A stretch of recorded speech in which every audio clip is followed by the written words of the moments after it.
एक एक आदमी की 4-4 वोट, कमाल की बात कर रखी है इन लोगों ने। ये नहीं होनी चाहिए थी, इनको तुरंत प्रभाव से काटा जाए, क्योंकि इससे पूरा का पूरा चुनाव इफेक्ट होगा। और ये विधानसभा चुनाव है, अगले 5 साल का भविष्य तय करेंगे हम बहादुरगढ़ का। अगर ऐसे वोटों के दम पे अगर विधानसभा चुनाव लड़ा जाएगा तो फिर समस्या कौन समाधान करेगा? क्योंकि गलत कामों से जीतते, नकल मार के पास होंगे, तो फिर काम भी से होंगे जिसे ही बोलने लग रहे हैं। सरकार आज के दिन चुनाव करने के लिए तैयार है और सरकार के सभी अधिकारी कमर कस रहे हैं कि चुनाव करावें, लेकिन उनका आधार बहुत कमजोर है। आधार कमजोर क्यों मैं कह रहा हूं? क्योंकि मेरे पास आप अभी लिस्ट देखो, ये जितनी भी सारी लिस्ट है, ये सारी उन वोटरों की है जिनकी गांव में भी वोट बना दी, शहर में भी बना दी, एक एक वार्ड में 2-2, 3-3 वोट बना दी। ये उनकी लिस्ट है। और ये बोगस लिस्ट ज्यादातर बीजेपी के लोगों की बना रखी है इन लोगों ने। इन अधिकारियों ने शर्म नहीं आती? अगर भाई बीजेपी तनख्वाह थोड़ा ना दे अकाउंट पे, तनख्वाह तो ये लोगों को टैक्स के खून पसीने की कमाई से ले रहे हैं ना। और भाई एक तरह से लोकतंत्र को हाईजैक करने का सिस्टम इन लोगों ने बना दिया, बीजेपी ने और इन अधिकारियों ने। भाई मैं यही कहना चाहता हूँ आपके माध्यम से इस सरकार को भी और इन नेताओं को भी बीजेपी के, कि कम से कम इस लोकतंत्र को हाईजैक मत करो, क्योंकि भारत सबसे बड़ा लोकतंत्र कहवाया जा रहा है। और हरियाणा में अब चुनाव होने को है। और आश्चर्य की बात देखो कि जब वोट काटने के लिए तरह तरह की फॉर्मेलिटीज हमसे मांगी जा रही है कि भाई आपके कहने से वोट नहीं कटेगी, आप ये फॉर्मेलिटी दो, एक आदमी 30 आदमी की वोट कटा सके है। तो मैं उनसे क्वेश्चन है, जब ये वोट बनाई गई थी तकरीबन 21,000 वोट है, 21,000 वोट डबल बना दी इन लोगों ने। तो 21,000 वोट डबल बनी है, तो इसका मतलब आप ये देखो एक चुनाव आसानी से जीता जा सकता है। और जो जेन्युइन आदमी है, जो वार्ड 7 का आदमी है वो वार्ड 8 में कर दिया, जो वार्ड 8 का आदमी है वो 10 में कर दिया, जो 10 का आदमी है वो 15 में कर दिया, 15 का आदमी 20 में कर दिया। मतलब जब आप चुनाव में वोट डालने के लिए जाओगे ना, तो उस बूथ पे आपका वोट मिलेगा, और वोट मिलेगा तो वो इतनी दूर मिलेगा कि आप उसका बूथ नंबर ही ढूंढते रह जाओगे।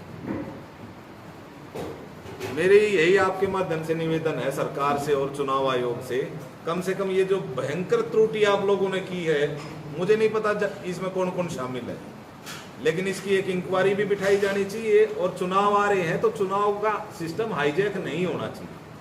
ये एक तरह से चुनाव को हाईजैक करने का षड्यंत्र बीजेपी ने रचा है, जो कि नहीं होना चाहिए था। और मैं तो बहादुरगढ़ के लोगों से अपील करूंगा, क्योंकि पिछले 10 साल तक बीजेपी रही, पिछले 10 साल में बीजेपी ने केवल और केवल वोट शिफ्ट करने के अलावा कोई काम नहीं करा। लोगों की वोटें काटी हैं, अपने लोगों की वोटें डबल बनाई हैं। इन लोगों पे कोई विश्वास नहीं रहा है बहादुरगढ़ की जनता का। आप कोई भी काम देख लो, बहादुरगढ़ के लोग बहुत परेशान हैं। पानी पीने का गंदा हुआ है, सीवर जाम पड़े हैं, क्या समस्या नहीं है जो बहादुरगढ़ में आज के दिन नहीं है। ऊपर से ये और बम घेर दिया, वोट बम, ये केवल बीजेपी के लोगों ने घेरा है, जो कि तरीका ठीक नहीं है इनका। ये एक तरह से लोकतंत्र को हाईजैक करना चाहते हैं, जो कि इंडियन नेशनल लोकदल इसकी शिकायत करेगी। अपने वोट कटवाने के लिए फॉर्म भरे हैं क्या फिर इसके?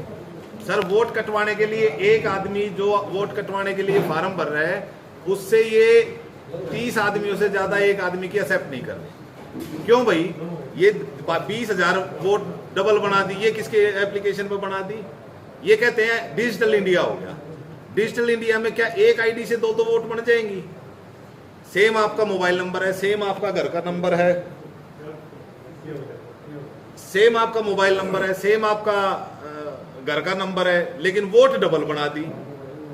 कमाल की बात नहीं है ये ऑनलाइन बनाई गई या बीएलओ के माध्यम? भाई साहब, आप चुनाव आयोग से बात करो कि उन्होंने कितनी वोटें डबल बनाई, उनकी नॉलेज में है। क्योंकि ये मामला जब सारे इसकी मीटिंग बुलाई थी दलों की उन्होंने, तो हमने उठाया था इस मामले को।